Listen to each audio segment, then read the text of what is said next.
welcome to Walking the Wheel and to Capricorn season. Let's take a moment to pause and just presence where we're at during this holiday season, because it may not be cheerful and happy for some. We may not have really great memories around this time of year. We might be alone. We might be feeling all sorts of things. So we'll take this moment to go within and to presence ourselves and to do a little body scan. How am I doing? Where am I at? What do I need? And just bringing all parts and pieces, inviting all parts and pieces back to yourself, allowing ourselves to get as now as possible. I will share our introductory video that's going to help us bring all parts back. You're just going to watch it. You're going to watch the body graph fill in. And as you watch the body graph fill in, just imagine you're inviting all those parts of you home to love. And it's, oh, I love you. Oh, I love you, archetype. Oh, I love you. Just bring in that love as much as possible, as much as you can. We are in the transit of the 10. We will be chatting about that today.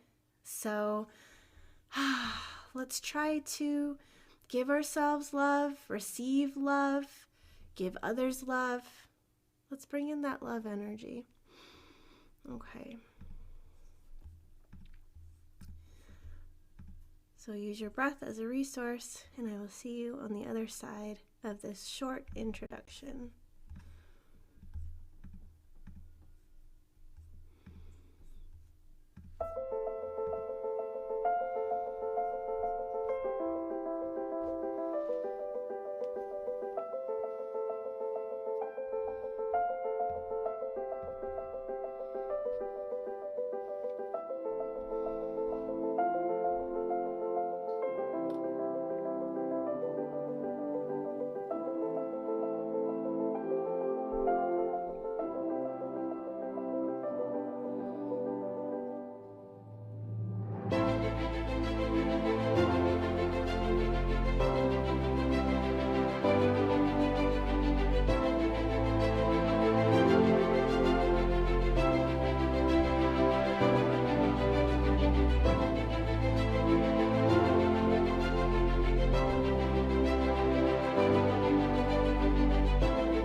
Yay.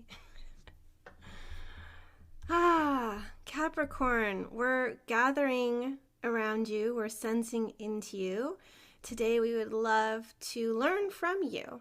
I'm going to be sharing some of the correspondences, descriptions of Capricorn as a season, as a zodiac sign, how you will feel in Capricorn season. And if you're interested, you can look into your natal wheel and see where you have different Capricorn correspondences and just see where are you familiar with this energy, where can you resource it from, what can you learn from the different transits. So we'll be talking about Capricorn season and the different archetypes that will transit during this season.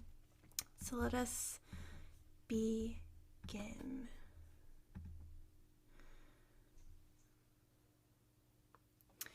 Today we walk the wheel and we are walking into Capricorn season. So let's unlock this magnificent zodiac sign and learn about him. So Capricorn is associated with mountain goat, but also it's part mountain goat and part kind of mermaid. You've seen a centaur before where it's a human with a horse body. Well, Capricorn is like part land animal, part sea animal. We'll see this archetype in a moment. You can see, oh wow. So that is the representation of Capricorn season. Welcome officially to Capricorn. When we walk the wheel together, our method is about walking around this natal wheel. We combine gene keys, human design, astrology to give us deeper insights and meaning into the transits we're walking through and the zodiac signs that we are walking through. So walking the wheel is something we get to do weekly, daily. We meet weekly, but you can do this daily. You can tune into the lines that a transit is in. You can even tune into when the moon shifts. It just depends. Especially if you feel the shift, it's amazing to be able to go look it up and be like, oh, the moon just shifted. Because we have archetypes that we get enlivened by or that we're a little bit activated by, maybe negatively. And so it's cool to be aware when they show up because there's a learning curve there. There's something they're here to teach us. They're coming to meet us, through us, in us, interacting with us and all around us. So the more we're aware of these archetypes and, their mission, their purpose, what they can enliven in you, the better, because that's mindfulness. And it's just a language that we are acquiring to be able to talk to our inner parts and to help resource ourselves, to help us come back into harmony, peace, love, whatever state of being you find just the most juicy. And whenever we're in challenging times, can we be with it? Can we sit with it? Are we allowed to accept it? So we meet the shadows, we meet the gifts, we meet the cities. They are part of this wonderful human experience. So we gather today around Capricorn season. This is also associated with the 10th house and Saturn. So Capricorn is ruled by Saturn. Father time, limitation, teachings, learnings. You guys might be familiar with Saturn returns. That's where we have our first planetary transit in our lives when we're around 28. And we are coming into the first lesson of our adult life. What will we be learning? A lot of people have their dark night of the souls when Saturn comes and graces us with their presence. A lot of rock stars have passed away at the ripe old age of 28, living their best life. Saturn comes in and says, you've spent all your coins. It's time to go back to the motherland. So yeah, Saturn is a teacher and he doesn't need to be a harsh teacher. We are able to learn a lot from him. So the 10th house is about achievement in the world, authority, public life, recognition, career, vocation. Capricorn also connects us to the ancestors and tradition. So now is a great time to be tuning into that aspect as well. Whee! Now you can see the different archetypes that live here. We are predominantly the trigram of lake, joyous lake. Lake over lake is the 58. Bliss, vitality, dissatisfaction. We've got a lot of lake we're coming into. And we've got two archetypes that are the bridges between the zodiac signs. So the 10 is part Sagittarius and part Capricorn, and the 60, the magician, is part Capricorn and part Aquarius. So we have two bridges in this season, and along with the vital, the natural, the warrior, the achiever, the mystic, and the magician. So that is what we can expect here. And if you look at the body graph, you're going to see we've got quite a bit of root activation. I think this is what is really supporting Capricornian energy. There's that pressure, there's that fuel. Lots of root activation. And then we've got an identity center activation with that 10 and the mystic. So we're able to tune into the great mystery, answer those why questions, get some inner truth going on here. We've got a lot of fuel and pressure. Let's tune into the other pressure center and see what wants to come from the divine, what wants to come from Gaia, what wants to come from the divine. Very earthy energy here. Capricorn is earth element, and we can expect to be tuned into the grounded and the practical. Amazing. We are currently in the transit of the natural archetype 10, and she is also opening Capricorn season for us. So I bring this in, I bring her in, so that we can name her as the bridge, as the one that's initiating us into the new season. So her energy moves from self-obsession to naturalness to the pathway of being. Actually, Capricorn, being, aren't they workaholics? Yeah, there's a lot of things that we need to overcome in this season, I suppose. We need to learn, how to balance that workaholic nature, focus on career. Can we just be ourselves, emanate that essence from who we are, not performative, not what we are doing, not productivity wise, not output wise. Who are we at our core? So she is bringing in this energy to help us remember and remind us, first and foremost, it's about being yourself. There's nothing required to earn anything here. So she's coming in, saying hello. She is the gate of the behavior of the self, and it's also about self-love. So in the vessel of love gates, she's one of the 4. If you have that incarnation cross, it has the 10, love of the self, the 15, love of humanity, the 46, love of the body, and the 25, love of a greater spirit, love of God, universe, the big I, not the little I. So those are the different love gates. She's bringing in that aspect of how are we bringing in self-love, self-respect.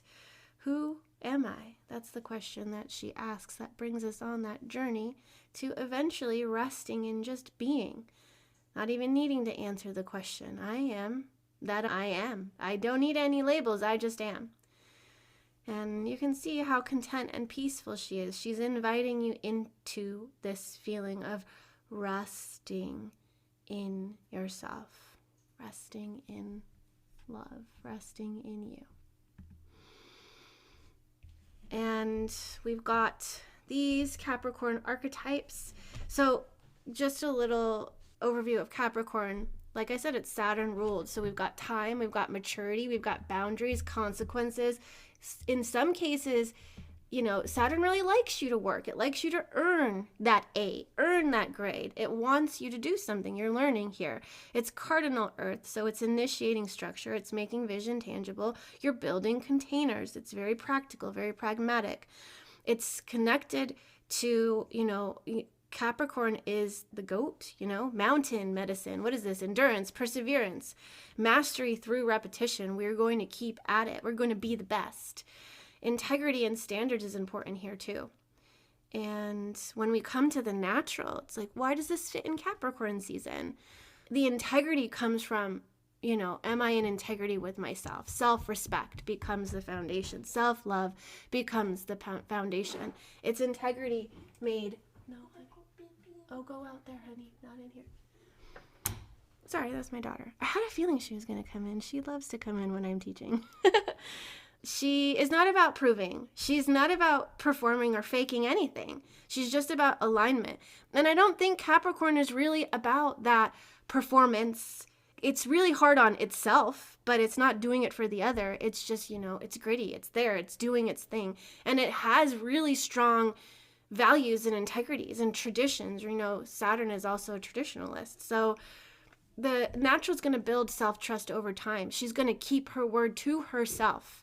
This is about love of the self. This is naturalness. And if she's naturally Sagittarius or naturally Capricorn, if you have the 10 in your design, feel into or look it up. See, is this a Sagittarius natural or is this a Capricorn natural? I have a lot of Capricorn 10th house activations, and so I'm a lot Capricorn. But my 10.1 is in Sagittarius, and I definitely feel I am rooted in the Sagittarius energy. I can tune into very easily the Capricorn side, but I do feel that more fire, optimism, like dreaming about all the possibilities. I feel Sagittarius energy, like that's what I'm grounded in. Even though the first line and the second line are very close to becoming Capricorn energy. The natural lives in the G center, and we are asking that question of who am I? Who am I? What makes me natural? You're going to need to know who you are to be able to know if you're natural or fake, if you're conditioned or not, if you're in the shadow or not. And there's so much stuff happening in the subconscious realm. How are you even knowing if you're being influenced by that stuff or not? Eventually, all of that questioning falls away and you just are yourself. You're in your naturalness. She's simple. She's grounded. No fluff. She just is. This is very Capricorn.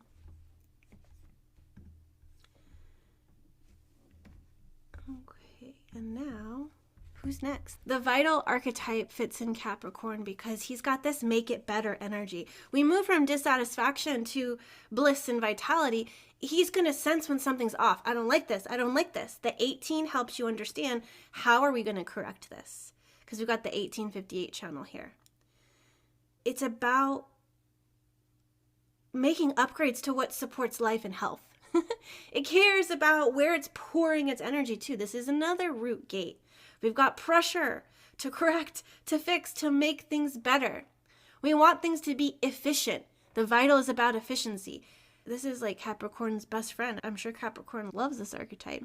We're going to discern what drains us versus what strengthens. This is about sustainability of your focus, of your work, of your effort, of all the stuff. And we want to bring in joy because if Capricorn is also connected to the 10th house and the career, we want to love what we do and do what we love. And we want to bring joy and bliss and gratitude to this space. It gives more juiciness to the flavor of our career. Can you imagine if we were just in seriousness and it was just like all of the juiciness was sucked out of life? It's about punching the time card, going to work, coming home, doing the same thing over and over again. Joy and gratitude as this practice that you bring in all the time. Otherwise, you'd be in dissatisfaction a lot. Can we have gratitude for what we have? But can we have, one foot in that gratitude and one foot in desire? Like, what are we working towards? Remember, Capricorn is very much about getting and acquiring those goals. And it is a little bit of a perfectionist as well. So bringing in the 58 and being part of that channel of correction, yeah, it's going to find the mistakes. It might be really hard on itself too. This dissatisfaction can be pointed inward. This is me, or it can be pointed outward at the world, at others, like really Scrooge energy. Speaking of that Scrooge energy, when we get to the achiever archetype, we'll be talking about the 54. But let's move into the 38, the warrior. Endurance, perseverance. Let us know in the chat which one of these you have, what Capricorn archetypes you have. It's fighting the good fight. The moral code, like it's operating from a moral code, honor, integrity. It's strength that's lived. It may claim that, oh yes, but it's persevering. It's fighting the battles that are worth fighting. It's discerning its purpose and which battles to fight and which ones not. There's another root gate, right? It's grit, it's stamina, it's resilience under challenge. Struggle is an option. Struggle is when we're resistant to what we're doing.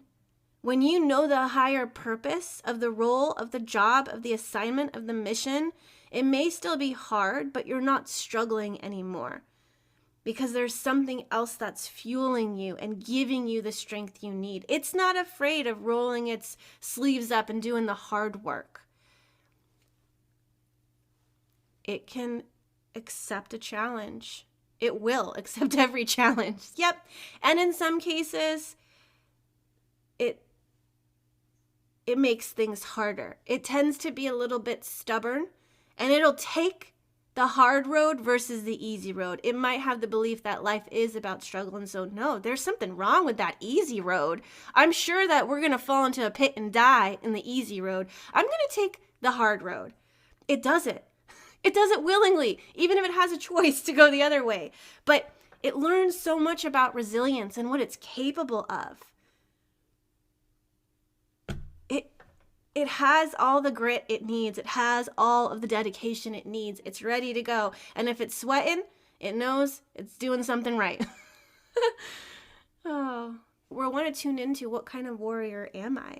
What do I fight for? The glory of love? Am I a light warrior? Am I the underdog that is like rising up against every challenge? Am I the one that is fighting the good fight for the other underdogs, the impoverished, the ones that can't fight? Am I the one that's fighting for them? What kind of battles am I putting myself into? And are they worth it? What does honor mean to me? And I think Capricorn has so much of this energy. It is going, and that's why it has no problem working itself to the bone if it's for a cause it believes in. It's going to do it. I mean, it does feel a little bit like Aquarius, but here we're going from Capricorn to Aquarius. You need a foundation. You need something you stand for. You need something you stand behind, right? You're championing something. And now the 54. Let's bring this archetype in, the achiever. This is about the long game. This is ambition. This is a steady climb. Strategic ascent. Capricorn season builds over time. It climbs over time. It may be cardinal, meaning it's the first one. It's the first step.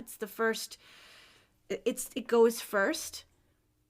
But it's gaining this maturity and earned success over time. It doesn't just get it. It believes in earning it.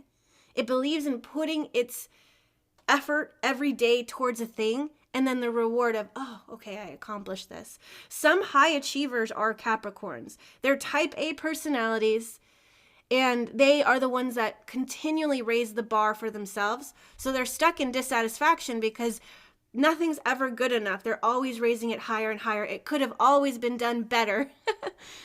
More, better. This is about status in the achiever archetype. It is climbing the ladder, climbing the corporate ladder, climbing the hierarchical ladder, climbing any kind of ladder. Sometimes climbing on top of other people in the shadow frequency. We've got greed, aspiration, ascension. We want to purify the desire of making all the money and hitting the mark and being the best. It's okay to have goals, but for what? For what reason? It's ambition that also has integrity. And as you're rising to the top, who's coming with you? Remember, when we aspire above greed, worldly, material things, we get ascension, which is the highest frequency of the 54, which is very far from Capricorn. It's not spiritual. It's practical and pragmatic. It could be a little bit spiritual, but it is grounded in earth enemy. It's here. It's practical. It's realistic. That'd be the last one to believe in. Like, it's the opposite of Sagittarius. Sagittarius is the one that believes in God, the universe, divine, spirituality, theology, philosophy. When you have two zodiac signs sitting next to each other, they are opposite. They do not agree. Capricorn's, oh, that's a lot of fluff. That's a lot of fluff. How can you ground that? Where is the proof? What is the substance of this? That's Capricorn. It's earth element. But it is about mastery. It is about the material world. And so the greed is okay. We're moving through it.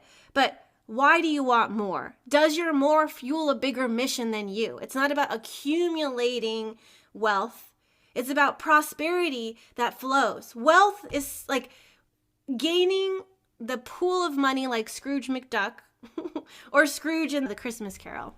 Do we want to be that? He's achieving, he has his goals, but I think with everything he learned from the different ghosts, it is definitely, we want to be loved. We want to be remembered. We want people to come to our funeral. We want family. He realized that. It's not just about how much money we can make and being a penny pincher and like how much can I accumulate. Money that flows. We want to master the material realm. We want to build a legacy that will keep going long after you're gone. So Capricorn is about legacy. Achiever is about creating legacy. Another root pressure gate as well. Now we pop up into the head center where we've got the mystic. She is bringing in the spiritual. She is bringing in the divine. Like Capricorn, whoa, where is this coming from? She's got patience like Capricorn has. She will wait in the void. She will approach the mystery. Insight is ripening as she's going deeper into herself. She's asking those bigger questions. We've got head pressure. I must know.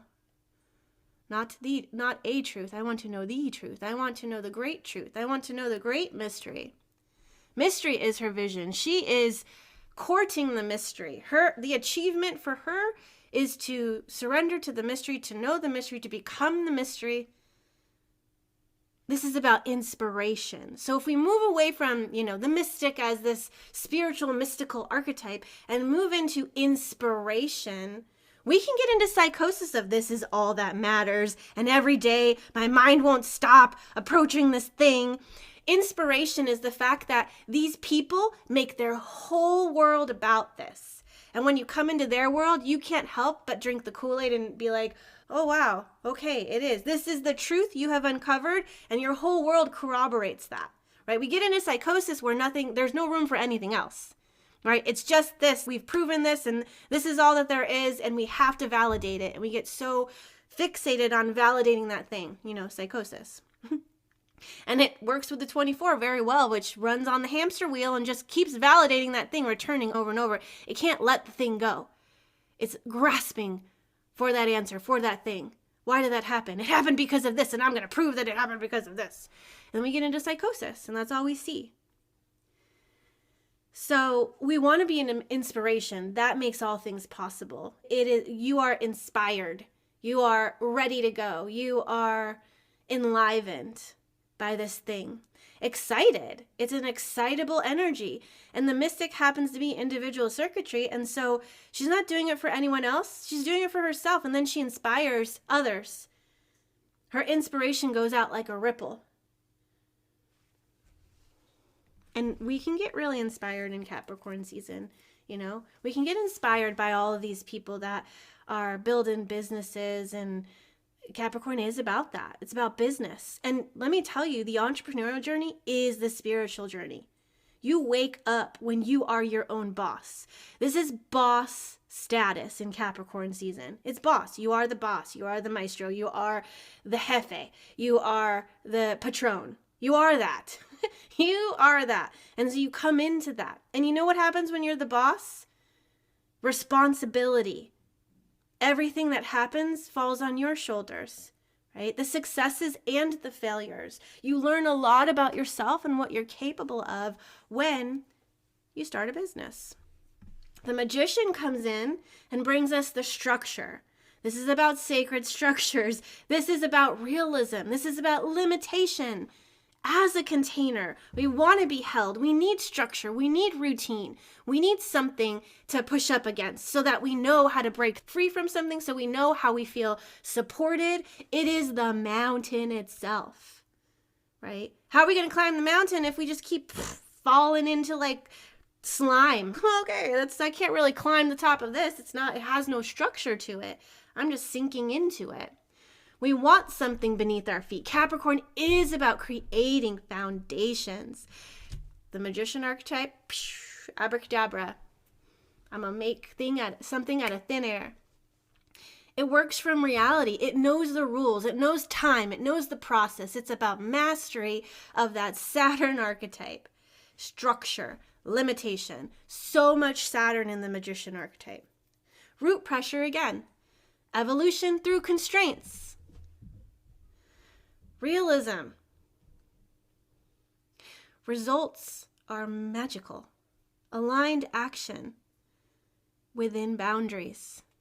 So much magic happens when you have a container to mix stuff in, right? You're an alchemist. You're putting different things in a beaker and it's exploding and making lights and colors and new substances, but you need a beaker to put it in. You need a cauldron to put it in. Your business needs a structure to put it in. Is it an S Corp? Is it a C Corp? Are you getting an LLC? Are you a sole proprietor? It matters what structure, because if you have a vision for what you want to achieve, you best believe you better have a good foundation to grow that on. 60 it cares about that. And sometimes we outgrow our containers and we've got to upgrade. We've got to up level. We've got to create a new one. We grow, we evolve. And so the magician is here about these magical containers that are going to help us expand, evolve, superabundance, prosperity, everything. It requires a good container. Yesterday, we spoke about containers when we went through the gold door and the 13 door journey. I highly encourage you to watch that one. I'm not surprised it came through since we just came into Capricorn season. I know we should be talking about containers. You have all these big dreams and visions in Sagittarius season. You want to make them real in Capricorn season. It's not just this airy-fairy idea that, oh, it'll be so cool, so nice one day. Anything is possible. Anything is possible, but what do you need to make it a reality? So we want to focus on container creations, foundation creation here. What's necessary, what's needed. This is a season of transformation through structure. Your identity is anchored in the 10. Your energy is refined in the 58. Your purpose is defended in the 38. Ambition is consecrated in the 54. Insight, inspiration, it matures in the 61. And limits are alchemized in the 60. It's a big picture of Capricorn season. We're lucky. Yay! Thank you for being one of 12. We need you. All right. Everybody, if you have your natal charts, I encourage you, look up what planets you have in Capricorn. Look up where you have 10th house placements. Look up where Saturn, what gate Saturn is in for you. Those are going to give you some indications of what you might want to focus on this Capricorn season. When you look at the Capricorn archetypes you have, you're going to know, all right, they're coming. Right? I have Neptune's in the 58 for me. Neptune is spirituality. It happens to be in the 12th house and the 11th house for me. So the unconscious underneath the surface. This is vitality. This is about, efficiency. This is about, oh my gosh, when I am in gratitude, the most magical things happen. I have become more and more grateful for my life. And every morning I wake up, I'm like, or actually it's not when I wake up. It's right when I go to bed, I'm laying down. I just can't help but saying, I'm so lucky. Literally, like authentically saying, I'm so lucky. The nomad journey really woke up this gratitude for me. Because I got to travel, I got to explore, I got to see new things. It was like vitality on steroids. Wow, there's so much amazingness out here. And I just felt so grateful. And my energy just soared. I felt alive. And of course, Neptune, if you have a placement in Neptune, Neptune veils your transformation in Pluto. If I'm dissatisfied, I'm going to think everybody's getting in my way. I'm going to not like teamwork. I'm going to say, oh, you just do it wrong. My 5818 channel is not going to be happy about anything anyone else produces.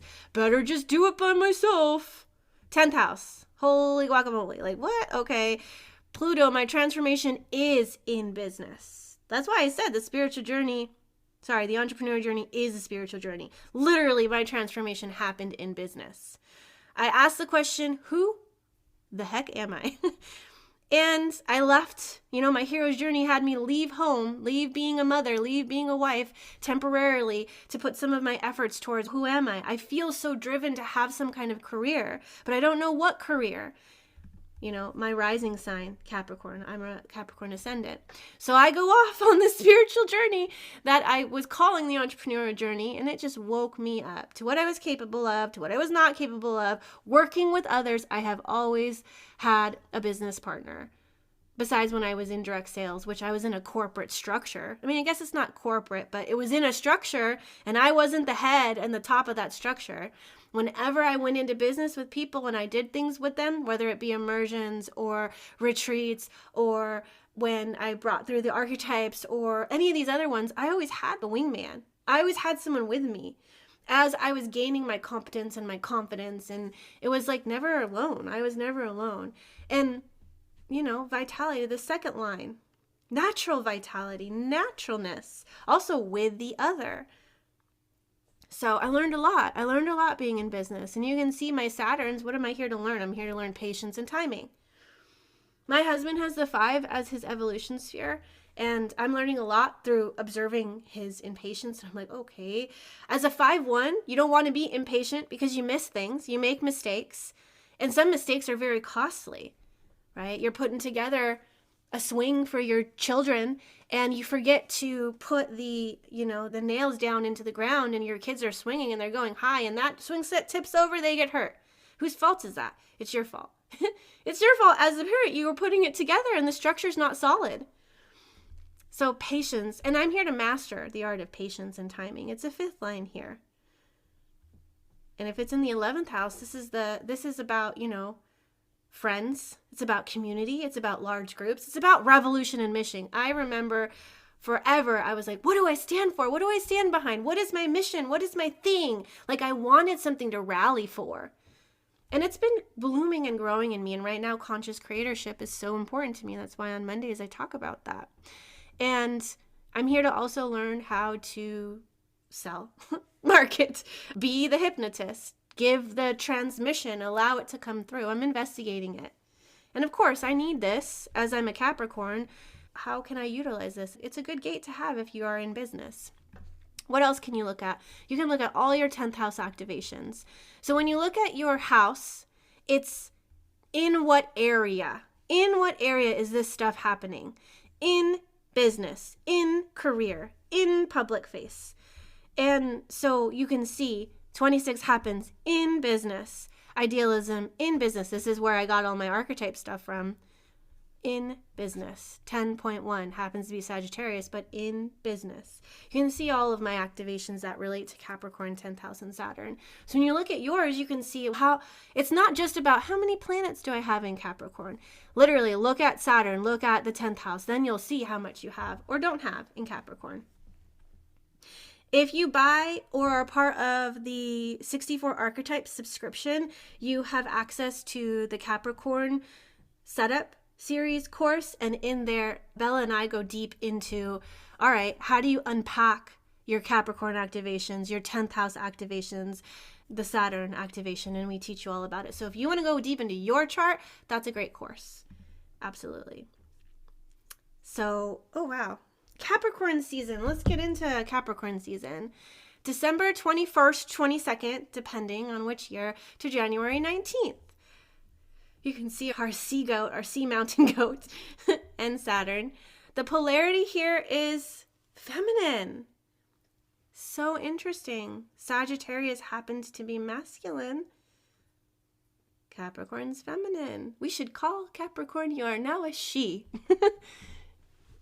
Feminine is not male or female, but with the feminine, and interesting to think of Capricorn as feminine in the structure. You'd think that structure would be masculine. The modality here is cardinal. Cardinal means it's the first one. So the first earth sign happens to be Capricorn. The second earth sign, which is fixed, is Taurus. The third is Virgo, and it's mutable. So got 3 earth signs, and this happens to be cardinal earth. The ruler is Saturn. The house is the 10th house, and the perspective is transpersonal. It's about the other here. And that's a little overview of Capricorn season. Capricorn happens to be about discipline, responsibility, and authority. It invites us to root our vision into reality and commit to what truly matters this season of responsibility, structure, and embodied wisdom. And it's where strong foundations are laid through patience and care. Power is earned through consistency. Power and prosperity is earned through consistency. And devotion transforms effort into legacy. What are you building towards? We are invited to build structures and lives that stand the test of time, anchored in integrity and aligned purpose.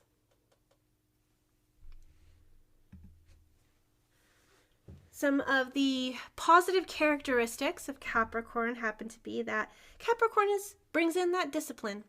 Capricorn is devoted, integrous, like integrity, responsible, practical, realistic, masterful, loyal, very loyal. Capricorn can be very loyal, patient, resilient, enduring, ambitious, hardworking, strategic, consistent, reliable, honest, direct, self-led, mature, discerning, boundaried, structured, resourceful, pragmatic, wise, accountable, persevering, confident, and legacy-minded.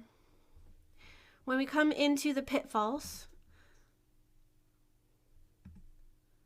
Capricorn can be a workaholic, overworked, controlling, rigid, cynical, unforgiving, very bossy, guarded, stoic, failure fearing, vulnerability averse. Doesn't really like showing its emotions either. Scarcity minded, overly serious, workaholic, status driven, comparative, demanding, productivity identified, micromanaging, and guilt ridden. Some of these are not bad qualities, but in the extreme, yes. If there's not balance, yes. If it's very rigid, yes. Some of the invitations for Capricorn season are, now would be a great time to look at your foundations. Build what you can stand on. Choose one foundation and strengthen it, whether it be in home or in business or in, your personal life. Let's create a solid foundation. Stability is not about restriction. It's the ground that your vision needs. It's the ground that your goals need. It's the ground that makes things stable so you're not worrying about safety, so that you can build on top of it. When you have a strong foundation, you can build that skyscraper. But if you don't have it, things fall over like a house of cards. Keep your promises to yourself. Let commitment be an act of self-respect. Integrity is how you become someone you can trust. We want to build that resilience. We want to build that trust and self-respect. This feels very much like the 10 archetype here. We're going to keep the promises to yourself. We're not going to self-sacrifice. We're going to be a woman or man of our word. Because our word is our bond.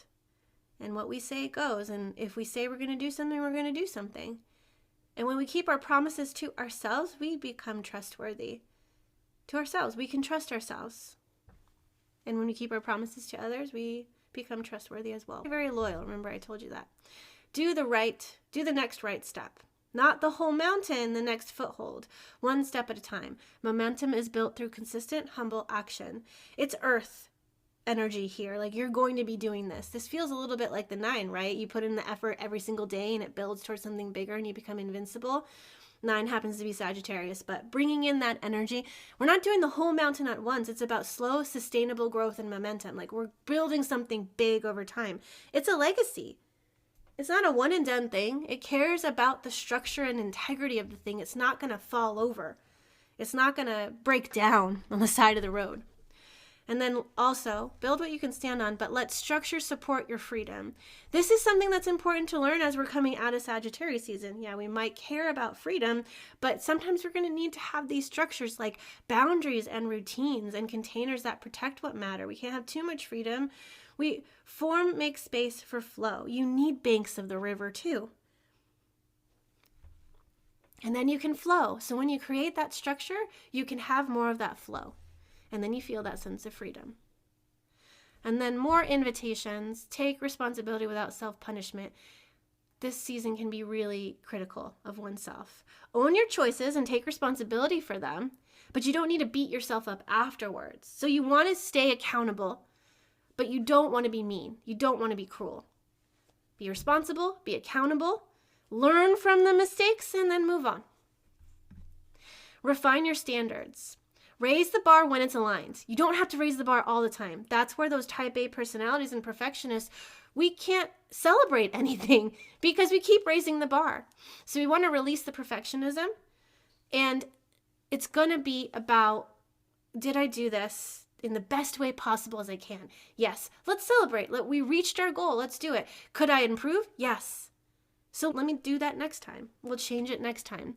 But we don't need to beat ourselves up when we're looking in hindsight saying, I messed up there. We could have had more. We could have done the.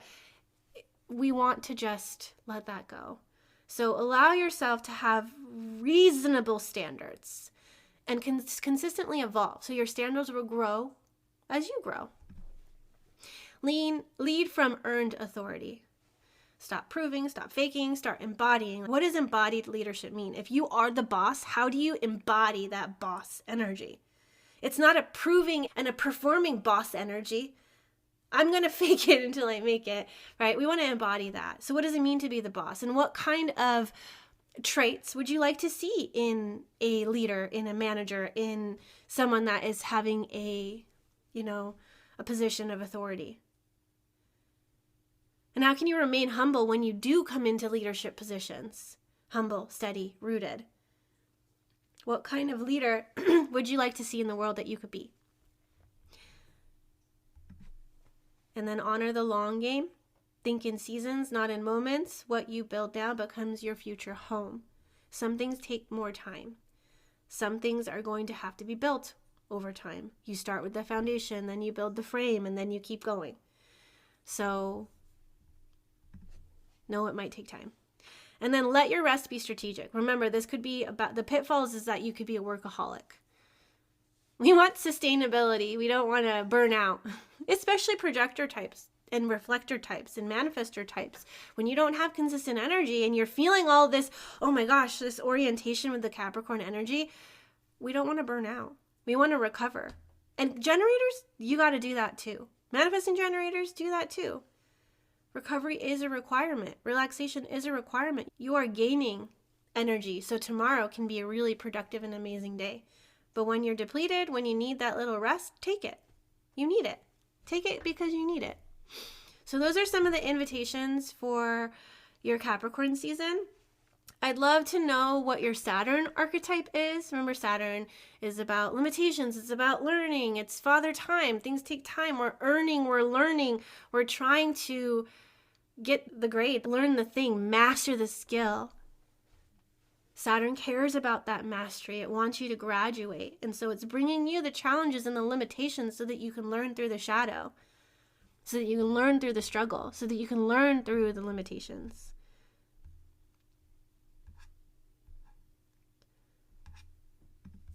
Okay. Again, here are those Capricorn archetypes. We'll spend a little bit of time getting deeper into them now. I want to give you an overview of them. These are all Capricorn archetypes you can see right here. As we are walking the wheel with these Capricorn archetypes, we meet every Tuesday and we have, teachings and then discussions. And I think what would be really enriching for the season is for you guys to also have the courses. And the courses have been created and expanded and perfected over the years. I'm super, super proud of them. They're very enriching and supportive. And if you can, I would suggest doing the 64 archetypes subscription. That one's going to have all of the Capricorn archetypes included, as well as that Capricorn season setup that I spoke about, where you can go into your personal chart and you get a roadmap of the pitfalls and the good things that come from this season. You can look at your chart and see, all right, what does it mean if I have Saturn in the 10th house? What does it mean if my sun is a Capricorn sun, or whatever it is? You get all that insight. And then these are all the courses that come in there. And then in each of the courses, you get a description of the archetype. You get the invitation to our community gatherings that are from this year. I will be updating 2026 community gatherings as we get closer to the new year. You get teachings, video teachings. I am creating new teachings for each of the archetypes as well. And some of the teachings that I do on these Walking the Wheel calls will go in there as well because they are so comprehensive. You're going to get information about astrology, the I Ching, human design, gene keys, the 6 lines, the archetype allies. I bring in the harmonic gate and the programming partner, and also my own riff on the codon ring. And then you'll get embodiment exercises. This one has a lot because I went into all, how do you love 1-3? How do you love a 2-4? All 12 profiles plus some other stuff. Some of them have meditations I created as well. And then all of the previous community call replays from as far back as 2020 for some of them. So that's what's included in the course. And if you're wanting to dig deeper and learn from these archetypes, this would be a great way to do that. And it goes well with our Walking the Wheel calls because you can, learn from them in your own timing and then show up on the calls, and you'll have a little bit of foundation, which is amazing for a Capricorn season. All right. So let's look at the overview. I spoke a lot about these archetypes already. I'll see what else wants to come through, but I do want to have some time to gather around the natural archetype and to learn from her and to have a discussion on this. So afterwards, we will dig deeper into this archetype. But for now, she's going to transit from around December 19th or 20th to the 24th or 25th. This year, she's from the 19th to the 24th. So that means she is a Christmas Eve archetype. Gate 10 is called the behavior of the self, and it's about the love of the self as well. When we talk about the behavior of the self, we're talking about the 6 lines. The 6 lines are a behavior, and all the 6 lines are actually based on gate 10. So when we think about first line being investigator, second line being the hermit, I forgot it for a second. The third line being the martyr, the fourth line being the opportunist, the fifth line being the heretic, and the sixth line being the role model. That all comes from the behavior of the self. First line is about investigating. It is about exploring, getting into the basement and digging into the files. What's down here? What can I uncover? It's about creating a firm foundation of security. So, did you do the research? Did you dig into the material? That first line loves to do that. The second line is not about that. It's the opposite of that. Let's just flow with it. Let's just go with it. Let's just hope it all works out. We don't need to do any of the research. We just are going to go. The motivation is hope here. We're just going to hope it works out. And it's about dancing through life. It's about partnering with life. It's very flowy. And it's very natural. It has a natural genius about it. It's beautiful. But it also needs its alone time, which is why it's called the hermit. It is naturally provocative. People are going to call it out for good, for bad. When people are noticing it's away, they're going to be like, hey, why don't you come out? Come on this road trip. Come be with me. It's going to call it out of its hermit hole. And with the projection field of the second line, people will recognize its genius before it recognizes its own. It's just natural at what it's doing. And the other people will be like, wow, that's actually hard for most people. And the 10.2 will say, I've always been good at it. It's not that hard. That's what the 10.2 says. And so people are going to look at it and be inspired by the way that it's able to just do it. The third line is, we call it the martyr. This is about the trial and error process. It's about experience. It's about alchemy. It's going to get out there, roll its sleeves up. Let's try this. Let's try that. It's not about ritual and routine, same thing over and over again. That would bore the crap out of the third line. The third line is about variety. And it doesn't want to be confined into anything. It loves its freedom. And as soon as you start trying to get it to commit, it's going to slip away. Because it doesn't want that consistency. It wants dynamism. It wants experience. It wants to get out there, do the thing. So the third line is going to also be the most magical and relatable because it's gone through a lot of stuff. If you're going through it, odds are they've gone through it. And they are humble because they are resilient and they have fallen down and gotten back up. They can also, use medicine. Use medicine. Yes, they could use medicine. They can use humor as medicine. Be able to laugh at themselves. Oh, don't worry. It's just a mistake. You can get up from that. I've done it a million times. Watch, I'll do it again. Somebody slips on ice and lands on their booty. Yep, I've done that too. I think you need these kind of shoes. Don't worry. I'll help you up. Fourth line, opportunist. It's the friend. It's the lover. It's the one that's going to be there for you. And it is about sharing. Sharing is caring for the fourth line. We call it the opportunist because this one's a natural networker and it's also a natural connector. It's going to take even like the system of astrology and then share it over with the gene key people and be like, hey, this kind of matches. You want to compare notes? It'll bring one person from one friend group to another friend group. And it'll say, hey, let's all be friends. Let's combine friend groups. And they're the ones that are going to have all sorts of people in their contacts in their phone. Lots of people. It's their network that is their foundation. Their network is their net worth, or their net worth is their network, whatever the saying is. Fifth line, heretic. It's the trailblazer too that is going to do things that are different, but it's trying to lead, it's trying to guide, it's trying to teach. It makes things really practical and it can universalize anything, but it's also can be seen as breaking that status quo sometimes. Heretic, heresy, witch burning on the witch trials. If it's a 5-1, we want that to be grounded in a foundation of, did you learn? Did you get into the information? Did you master it? We don't want to speak it unless we are standing on a firm foundation. Like somebody that's a 5-1 and they're teaching about human design or gene keys and they don't really know that much and they're making all the mistakes. People are going to have the projection that they're going to be good at it, but if you let them down, they will burn you at the stake. Because you let them down, because they had an expectation. The projection field is, I don't really know who you are, but the mystery is alluring, and I'm going to project onto you who I want you to be. Savior, whatever it is. And so when you don't meet their expectations, you now become the one that, you wronged me. I can't believe you let me down. And it's very easy to point the finger at the 5 line. 5th line is here to learn to be a manager, to be a leader, to be a fixer. It is actually very driven to fix. The motivation here is guilt, like also, oh, I want to make sure I do it and I do it right and I don't mess up. And if I'm going to fix it, I want to fix it right, because I don't want that breaking down later on the side of the road, because then it's my fault. There's a lot of responsibility that the 5th line can feel. And then the 6th line is the role model. It has gone through the 3rd line trial and error, and it has come up on the roof to then observe. Instead of being in it and of it and making the mistakes, it goes on the roof to observe everybody else doing it. And hopefully, eventually, it comes off the roof, and it shares the wisdom it's gained from watching people and being in it. And it becomes the sage and the wise one.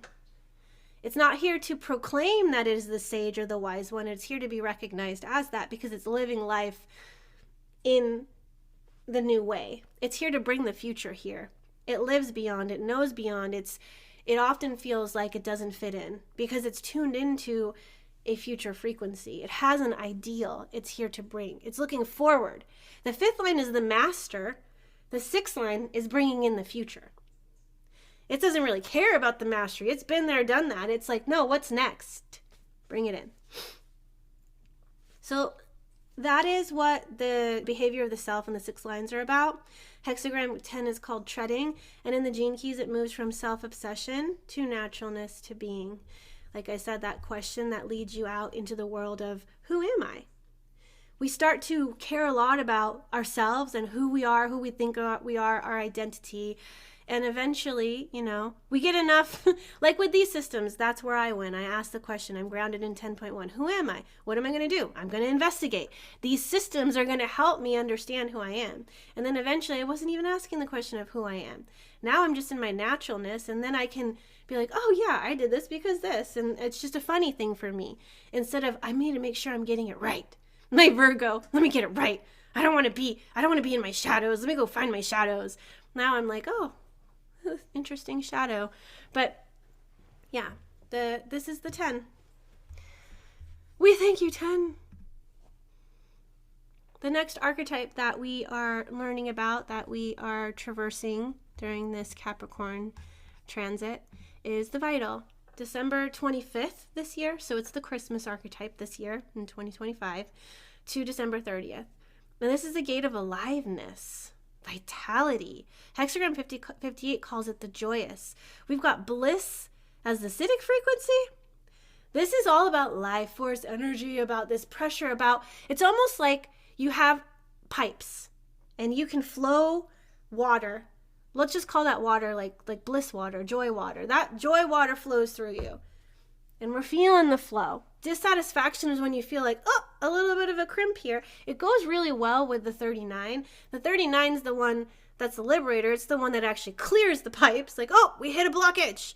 This isn't so much about blockages. It's more about that doesn't really flow right. Like, how much more pressure? Do we need more pressure? Do we need less pressure? What's this? How do I fix it, correct it? It wants to feel alive and on fire for life. It wants to feel its life force come alive. Like, yeah, this is it. Vitality. How much vitality can I hold in my being and my body? And how am I stewarding this vitality? How am I channeling it out into the world? With the 18, it's here to overcome challenges. It's here to fix things. It's here to correct things. The 58 is the one that's going to challenge authority. Here we've got a Capricorn season, which is about authority. 58 will be the one to challenge authority. No, that's not right. No, it's going to be the one that has that dissatisfaction. That's no, Absolutely not.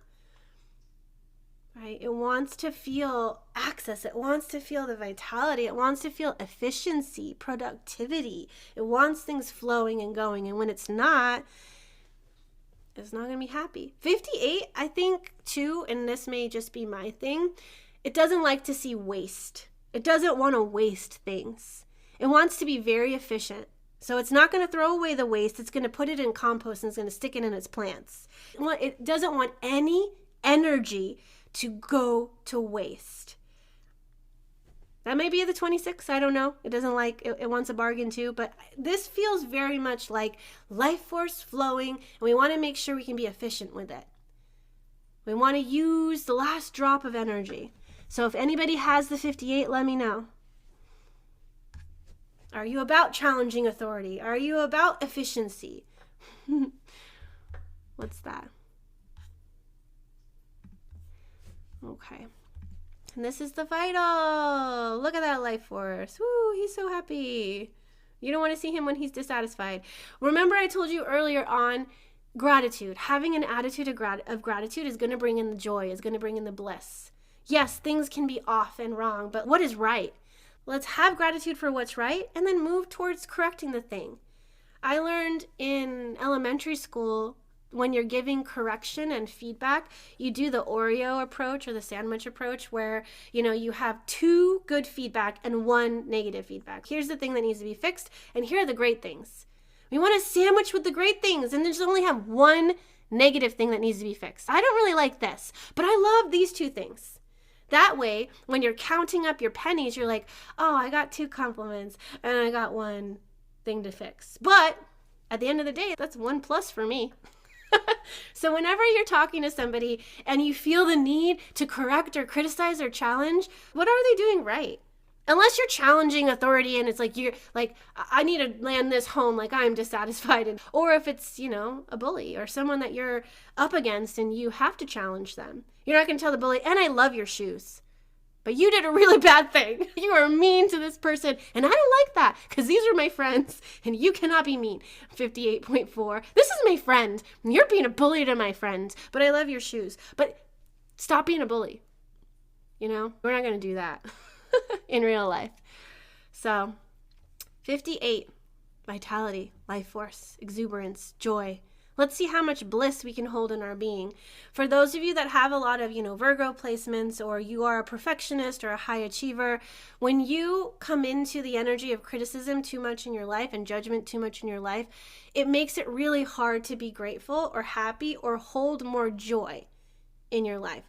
So in order for you to change that pattern, you want to look for the good, look for the things that you can be happy about. And odds are, if you have a structure that is used to holding criticism and judgment and all of these dissatisfaction energies, it's going to be hard for you to receive a compliment. It's going to be hard for you to hold joy and bliss. And so every day you just have to keep asking yourself, how much more can I hold? And when you get to your capacity and it shuts down and I can't receive that compliment, or, someone gives you a compliment and then you shut it down, you are not receiving the gratitude from them. You shut it down. You're like, yeah, you should have seen me yesterday. I was a hot mess. They're like, oh my gosh, you have everything put together. It's so amazing. I can't believe. Instead of saying, oh, thank you, you say, yeah, well, yesterday I was a hot mess. That's you shutting down the energy. You can't receive the vitality, the gratitude, the life force, the love from the other. I struggle with that sometimes. I've got 58.2. And when do I start feeling uncomfortable? When do I start feeling like, oh, I can't receive that? Because vitality flows both ways. Can you receive a compliment? Can you receive a criticism? We want to feel into that flow of vitality coming and going. We want to be able to hold it all. We can get to the high highs of joy. We also need to hold the low lows as well. We've got range here. We're not collapsing or dispersing because, oh my God, I can't hold this. Okay, but let me give 5 compliments to you because I can't hold the compliments. It's kind of like that energy. So can we hold more? Look at him. He can hold a lot. He's like, yeah, life is amazing. I just stubbed my toe. And I'm so happy because I have furniture in my home to stub my toe on. Oh, so happy. Okay, that is the 58. Then we have the warrior archetype. December 31st to January 4th, the fighter. Hexagram 38 calls it opposition. There's a battle. There's a struggle. We need to fight for honor. Struggle, perseverance, honor. This one is going to rise to any challenge and say, I will fight. It'll fight any battle. Without the 28, it doesn't know which battles are worth fighting. It just goes into all of them. Climb that mountain? Sure, I'll do it. It does it. It's like, why did we do it? I just suggested it, but there's nothing up there. 38's like, well, I got up there. It was hard. It was very steep. And these people are about persevering. They're about making things happen. They are going to be the ones that you want in your corner because they're going to get stuff done. They are going to persevere. They don't care about sweating and struggling. If it's for a higher purpose, they'll do it. If it's for their family, if it's for whatever they honor, whatever they love, they'll do it. They'll do it in a heartbeat. Till the last drop of blood, they'll do it. They're so stubborn too. If they put it in their mind to do the thing, they're going to do it. Even if someone else says, oh, that's really hard. Why are you doing it that way? I am doing it and I'm finishing it and I'm going to do it.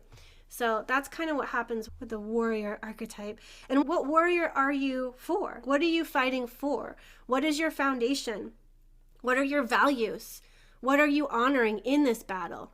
Do you need to battle? Is this even about a battle? Some of us feel like we have to fight. We're wired to fight. We want conflict because we want to feel like there's a purpose to this world. So we fight it. We challenge it. Like, oh, I feel so alive. But for what? For why? We'll have our seasons of warrior land and we'll have our seasons of peace. But you have to figure out how to utilize this energy, this archetype in a responsible, in an honoring, in a sometimes loving way. How can this archetype be loving? We're not going to cut off the heads of everybody that is in our opposition. Off with his head. Right? Hexagram says opposition. Do we have to kill them?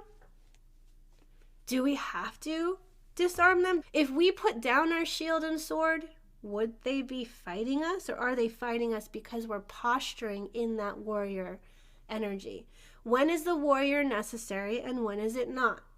And we can't be full get up all the time. Unless, of course, it's your life's work or your Jupiter and it's just so amplified. But I think we're all learning that we don't have to wear that all the time. We can be the one that is up for the challenge and the fight, but we don't have to be fighting all the time. We don't have to be using that fuel all the time. We can fight in different ways. We don't need to fight with our words. We don't need to fight with our fists. Maybe it is simply, persevering to get to clean your house. Oh, such a struggle, such a challenge, but I'm going to do it because it is the honorable thing to do. And you get done and you're like, oh man, I'm so sweaty and it was a big house and oh my gosh, but man, do I feel great sitting in this clean house. What's the reward? Why are you doing it? And you persevere and it's not hard because it has a purpose, Okay, that's the 38. And then we have the achiever archetype. 54, January 5th to the 10th, we've got ambition. This one's called the marrying maiden. And in old times, right, when you were a woman, you had to marry up. You needed to make sure that your family, you married into a wealthier family than yours, or they would offer up their prettiest girl and then they would get married and then the family would get money for that girl. So the marrying maiden is about climbing the social ladder. It's also ambition and aspiration and achievement in the material realm as well.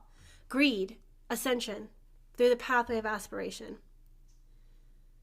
So this one has its eyes on the mark. It has a bullseye. It has something it wants to achieve.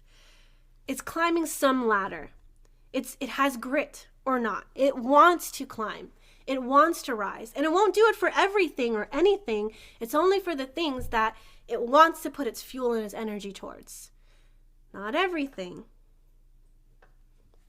Where the bullseye is. This one in the shadow frequency, it will climb on others.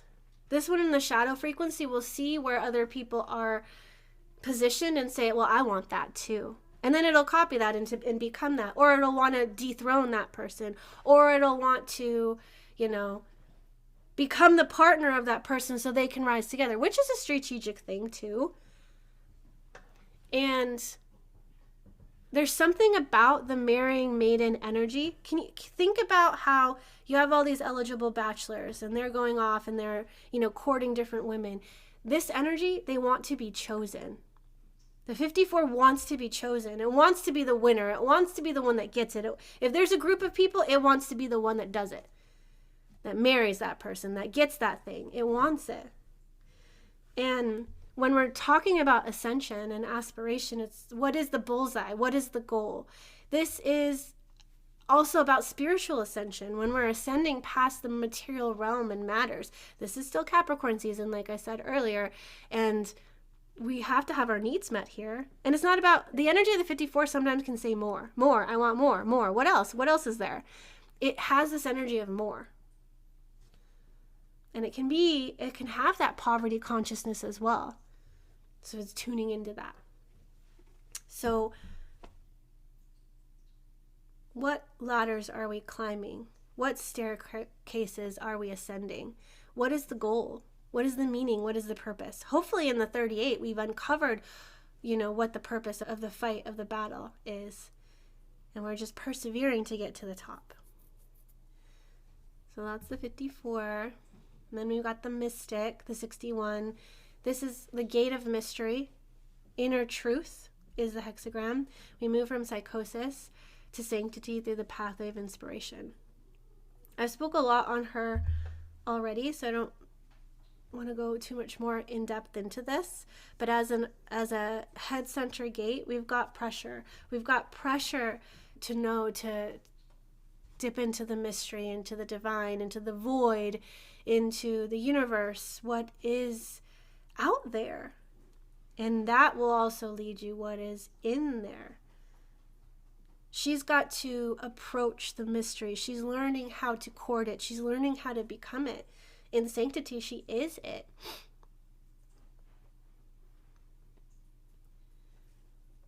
You just feel into her and that energy. It's all within us.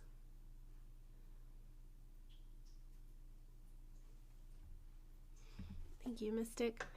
Now we have the Magician, Archetype 60, January 16th through the 21st. Moves from limitation to justice through the pathway of realism. And gate 60 is called acceptance. Hexagram 60 is called limitation. Those sound completely different, don't they? Acceptance? Am I accepted in or am I limited? Is the gate closed or is it open? I don't know. 60 is pressure, fuel. It is giving this mutative energy to the third gate, and it's transforming things. It's about a rush of energy, a rush of fuel that is going to allow for individual mutation and creativity. It all starts in this root. It's a huge amount of pressure. It's a huge amount of chaos. Remember, what the 3 is getting from the 60 is a lot. And so it may seem chaotic, and it may need to restructure the structure. 60 can get really fixated on the structure of things, and we want to make sure that those structures aren't limiting, that they allow for growth and space. It can't be too rigid. If it's too rigid, the 3 will break it down. 60 can tend to be a traditionalist just like the 50 can be, right? The programming partner of the 3 is the 50. 3 is about transforming and mutating things. 60 has its values, has its principles, has its laws, and it's like, we've got to keep this structure. We've got to keep this thing. The 60 can be the same, right? We're working with Saturn as well, which is limitation and structure. So what structure is going to support the mutation? This is individual circuitry. The Magician is a master at knowing the laws of the universe, the realistic aspects of living here on Earth, the structure of things, the foundation of things. It's a realist. It's not actually going to pull a rabbit out of a hat and do this magical thing. It's going to create structures that last here on Earth. It's a very practical magician. It knows the laws of the universe inherently, innately. And so it can make the structures out of thin air because it knows what's necessary to create them. It knows how much pressure one needs on it to be able to make things go. If you think about the 60 when it comes to the way cars get powered and fuel, there's a lot of compression and limitation that happens to make things explode. The fuel explodes and it powers the car. So we have to work within structures to generate power, energy, fuel. It knows how to do that. It's a great ally and archetype to have. It makes magical containers too, by the way. Those of you that have that and you're in business, you're going to know what's going to support transformation for your people. What kind of structure do these people need to have that transformation? All right. Great job, Capricorn. We are overworkers here, overachievers here. Thank you, Capricorn season. We love you. Let's take some rest too.